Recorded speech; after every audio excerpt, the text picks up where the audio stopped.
Welcome to a brand new wave, drowning out the noise that's tame.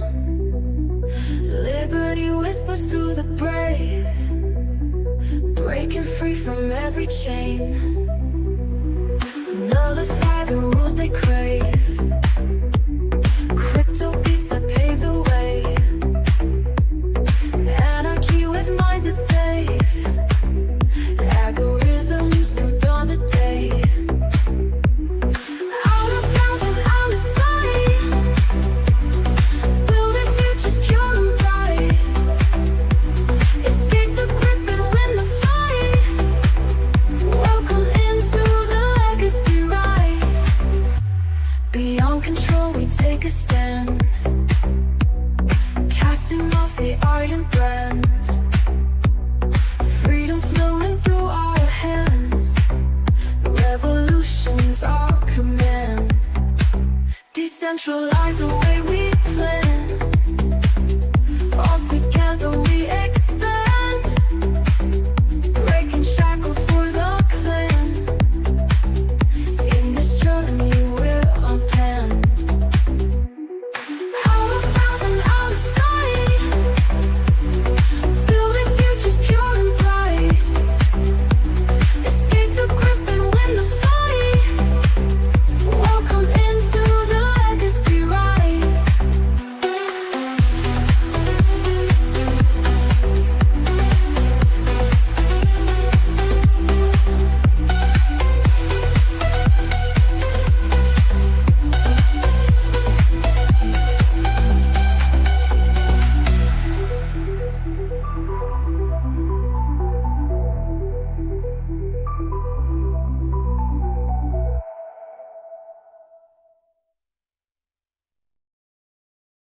Hey guys, it's just me, looks like today. So let's go ahead and get into the show.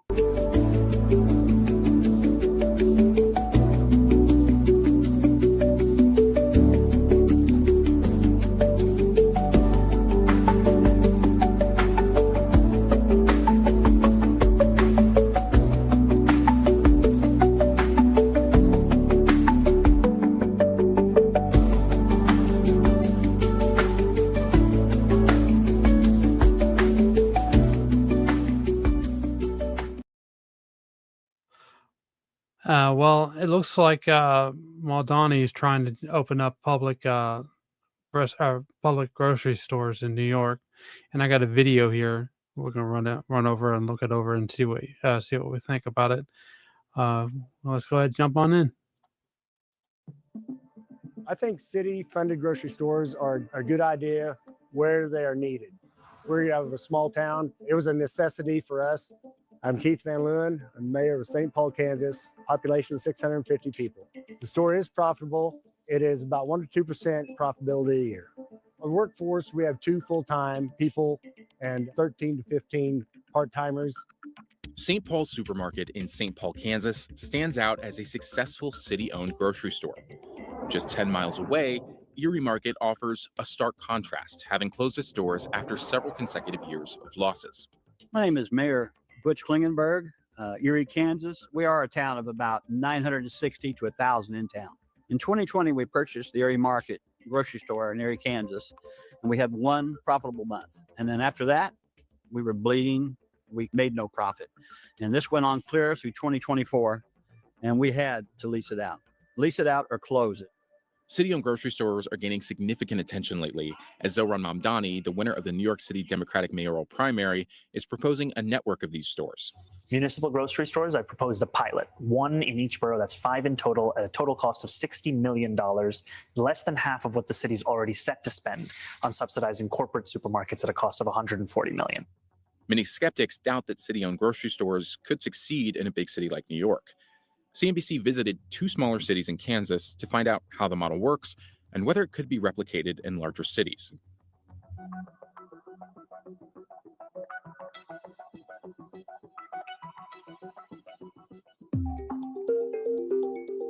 With a city-owned grocery store, the city funds and manages them. They are often located in public buildings and frequently staffed by municipal employees. Many of these stores also benefit from tax exemptions, such as property taxes, which could help reduce overhead costs. St. Paul Supermarket is also able to reduce operational costs as it doesn't have to pay rent or property taxes. The operating cost is about $500,000 a year. The couple that were running the store in 2013 were ready to retire, and the city decided they had to keep the store open, so they decided to purchase it and run it. In 2013, when the city took over, we really had to look at our inventory. We had to cut waste. There was things that sold better that we bring in. We did not have items that didn't sell, so we really cut a lot of items. Our store managers, they talk with our customers and everything. And if someone wants something brought in, they will bring it in if possible. Other than that, they stay with what's been selling through the store. Had the city not intervened a decade ago, St. Paul risked becoming a food desert, an area with limited access to affordable, healthy food. St. Paul Super. Okay, let's start with that. The reason that there's an issue with affordability is multifaceted, but the big issue is the strength of the dollar in order to import the food in order to sell it. If the dollar is weak, then it's a lot more difficult. It takes a lot more time to get the resources necessary to import food into the store. So let's go ahead, pick back up. There's something I want to point out real quick. Market is the only grocery store in the city. This local challenge reflects a broader national issue. An estimated 53.6 million Americans, or 17.4% of the population, live in low-income areas where many residents are far from a grocery store, more than half a mile in urban areas and over 10 miles in rural areas. City-run grocery stores are really an important concept. They step in to fill a healthy food access void. And instead of being accountable to shareholders, these grocery stores are first and foremost accountable to their community, often trying to just reach break even, cover operating costs, and be able to pass on those savings to their customers. I think city-funded grocery stores are a good idea where they are needed. We have a small town. It was a necessity for us. Now, I've had friends who live in really rural, remote areas, and Walmart's like literally one of the only places that they can go for basically anything. But I've worked at Walmart myself. It's hard. It's hard work, but at the same time, you kind of see things behind the scenes. You get things like women, infant, children, and stuff like that, and really a lot of you have to really consider there's a lot going on behind the scenes.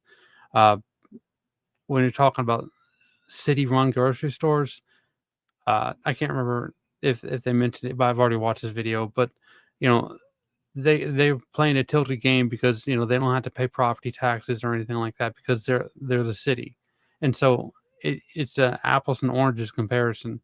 And so when you're trying to stock things, but you're also operating under like things like women, infant, children, you're not going to have the same kind of stresses and responsibilities that you would have in a private system. Let's go ahead, jump back into it. Since these stores don't have to pay rent and are often tax incentivized, they may have a better chance of succeeding. Yet this advantage didn't help Erie Market in Kansas. Last year, the city had to lease its store to a private entity due to financial struggles. Grocery stores, it's a business. Whether you own it or the city owns it, it doesn't matter. If you do not have them pay taxes, and we're zero tax on food now in our grocery stores, that still didn't help us. Zero rent doesn't help us. The city to lease it out was simple. City council, when they bought this store, they really didn't think about the fact that they're going to have to pay city wages, have to pay retirement, sick leave, maternity leave, so many things that the municipalities have got. And just look at the shoplifting, you're going to have it. That's another loss. You can't do anything about it. You got to replace it. And he's right. When I worked at Walmart, there was no security overnight, at least in the location. I know that there are some Walmarts that have, this is before COVID. There are locations that don't have security overnights. People would come in with backpacks and just take whatever they wanted. The lady that was supposed to watch the front, she'd go on lunch so people could come in and take the TVs if they wanted to. When I was working at Walmart during the day, like when I was training, people would come in and they would just spend several hours filling their buggies full of groceries, right? And they would just try to walk out the door. The one lady was being watched at the Walmart that I worked at, and she realized that she was being followed and watched, and so she ran off and she left the groceries, but she dropped her wallet. So, sometimes you get lucky and you can go chase down these people. Other times, not so much. And like I've said to William before on other episodes of our program, you know, private companies can write off their losses, right? And in effect, we all, subsidize those losses through the tax system.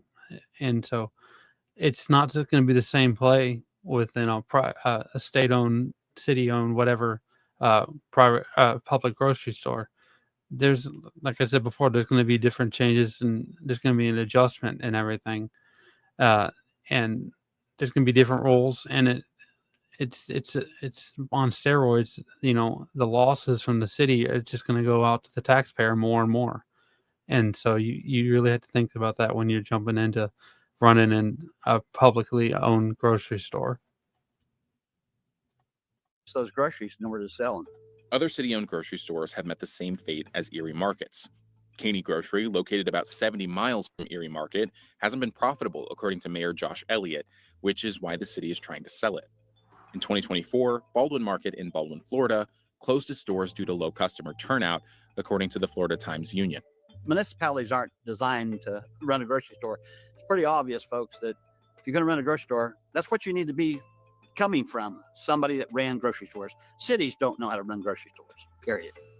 City-run grocery stores, it's a challenging enterprise. The grocery business is challenging. Grocery stores are already operating on tight profit margins, 2 to 3%. So even striving for break even will only pass along so much savings to consumers. And large corporate retail chains benefit from economies of scale that can be near impossible for these city-run grocery stores or individual grocers to achieve.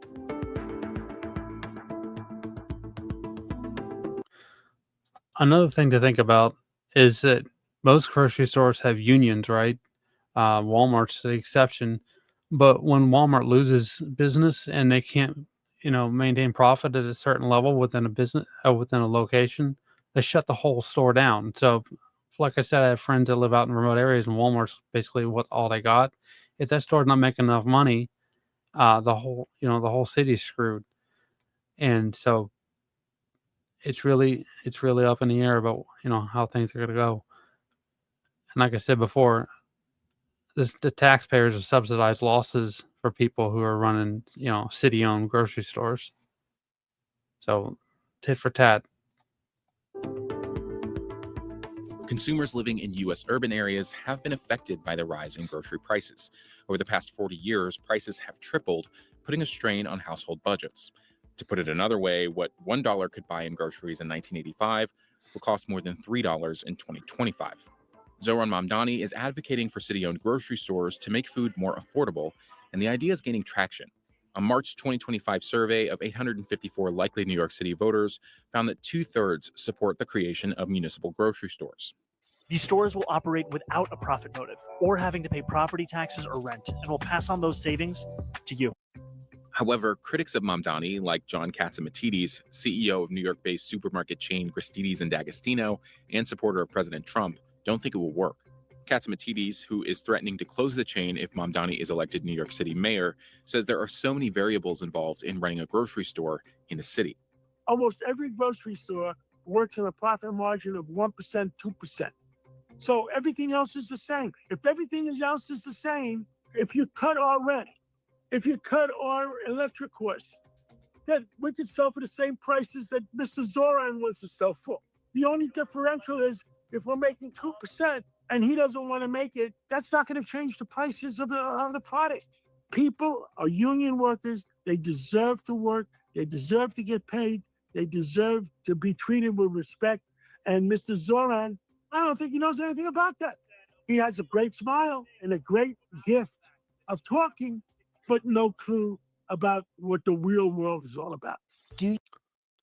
Another thing that's going on in the grocery stores is they had to bring people in to audit their shelves, like what they have on the shelf, and that's expensive, and that'll be passed on to the regular Joe's or the regular taxpayer who's think they're actually contributing to anything to supporting this.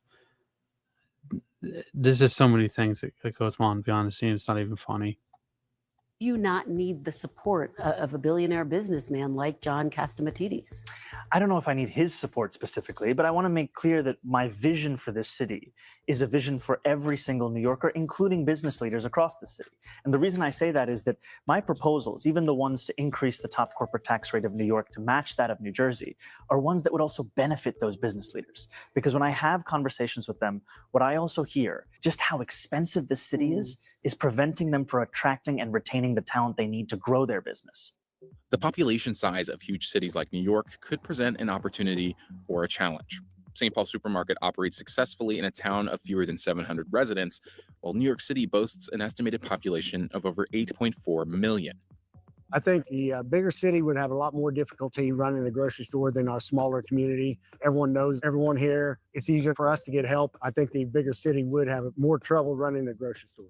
There are some challenges that we have seen in the rural city-owned grocery stores because of the small population and because of the more complex retail operations and supply chain in a rural area that the New York City run grocery stores would not have to face. So I think this is a really unique and exciting opportunity to be able to pilot a city run grocery store in a large city. And I think in many ways that could be easier and have more advantages to the rural model.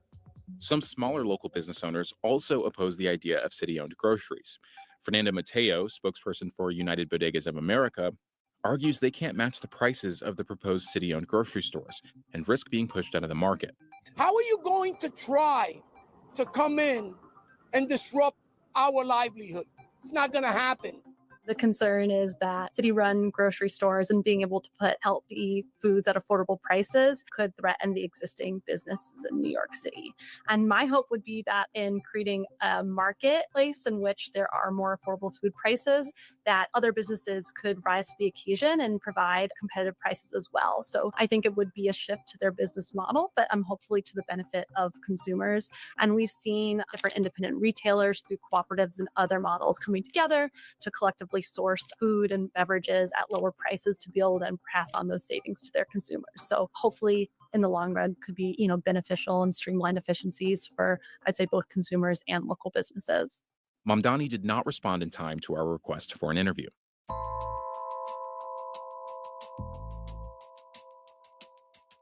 Several cities are reevaluating the model of city-owned grocery stores. Madison, Wisconsin has leased a city-owned space for a privately run grocery store set to open this year. Atlanta, Georgia's grocery model is similar to Madison's and plans to establish 2 new grocery stores in 2025. However, Chicago has abandoned plans for a city-run grocery store and is instead focusing on public markets, according to WBEZ Chicago. A public market is when... Well, you got to think about it too. If you've ever seen Stefan Molyneux's The Fall of Chicago, There Will Be No Recovery. Look at the teachers' unions and everything, the police unions. These are union operations, and they're starkly financially bankrupt. But they're still operating because, they had the prestige of, we're Chicago, we're the city. We can't just disappear. There's always going to be some point of just free fall in situations like this. And, just because you're starting off at a new location doesn't mean that it's going to, it's not going to go down the same track. It's a slippery slope, right? Everything's a slippery slope. There's always going to be some form of capitulation and one level of, breakdown to the next.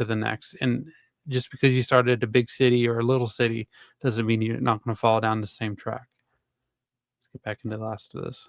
The city owns the building and leases the space to smaller vendors. In New York City, Mayor Fiorello LaGuardia during the Great Depression opened up 10 public markets. 6 of them still remain. The model of a city grocery store can be a hybrid model with conventional private wholesalers supplying the store. Private companies can actually manage and run the supermarkets. And New York City has lots of examples of public-private partnerships in the supermarket business. Publicly supported supermarkets, public markets that support small vendors selling fruits and vegetables and meats and fish. Lots of different models that the city can embrace. Even though I would say most city-run and nonprofit grocery stores have closed their doors, ultimately, there is an incredible opportunity to apply lessons learned and develop a successful model in New York City. To me, the most promising opportunity is that city-run grocery stores have the potential to lower grocery prices by eliminating corporate greed from the retail pricing equation. A city-run grocery store is very effective in a smaller town, smaller community. I do not believe it would work for a larger city of any size as well as it would work here.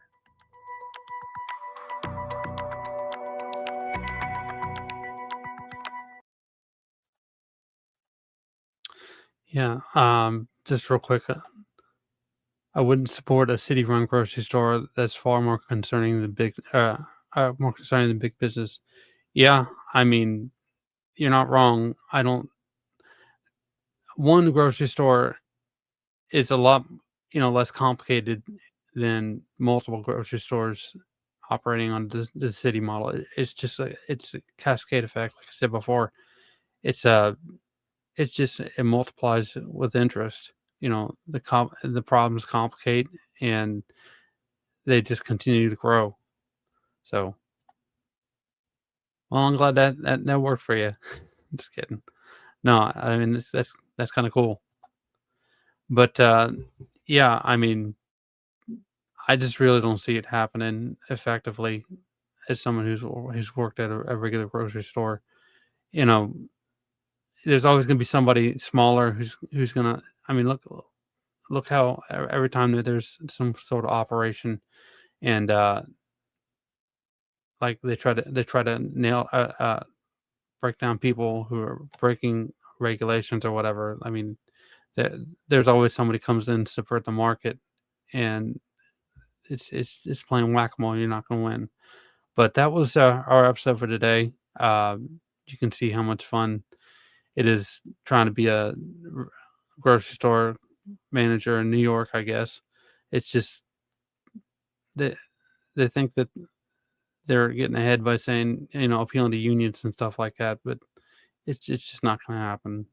So I don't know. Let us know what you think in the comments, and like and subscribe, and we'll be with you tomorrow for Crypto Wednesday. Thanks for watching, guys. Have a good one. Bitcoin, baby. Hey, yeah, this is Bitcoin. I'm back. The king of the rap shit. I'm back in this Bitcoin, baby. I'm back in this bitch. Flossing fast cars and rolling with my clique. The king of the rap shit, the real OG. Whack ass rappers got nothing on me. Bought another Lambo, 3 hoes inside it, 10 hoes in line, ready to ride it. It's Bitcoin, bitch. Keep the track bumping. Really on the plug. I got pies in the oven. 80 years old, and your baby mama fond of me. All she wanna do is smoke my broccoli. Private jets from Rome to Ibiza. Lisa, Jenny, Julie, and Maria. Every day I gotta give thanks. I got Bitcoins in the bank. Bitcoin, baby. I'm back in this bitch. Bitcoin, baby. Oh. I'm a bad motherfucker. Bitcoin, baby. The king of the rap shit. I'm back in this bitch. Axe your grandmother. Verse 2, coming with the gin and the juice. Call me a dragon. Spit flame in the booth. I'm hot, like a thermos full of coffee. So hot, can't get the hose off me. It's true, I got the weed card and shit. I'm smoking like a motherfucking chimney, kid. Bitches love me, my shit's never whack. Tell these motherfuckers Bitcoin's back. Bitcoin, baby. I'm a bad motherfucker. Hot like hot coffee. Oh. Axe your grandmother. Surprise, motherfucker. The king of the rap shit. I'm back in this bitch. Get your hands in the air. Put your hands on the car. Put your 2 hands on the rock. Put your 2 hands on the rock.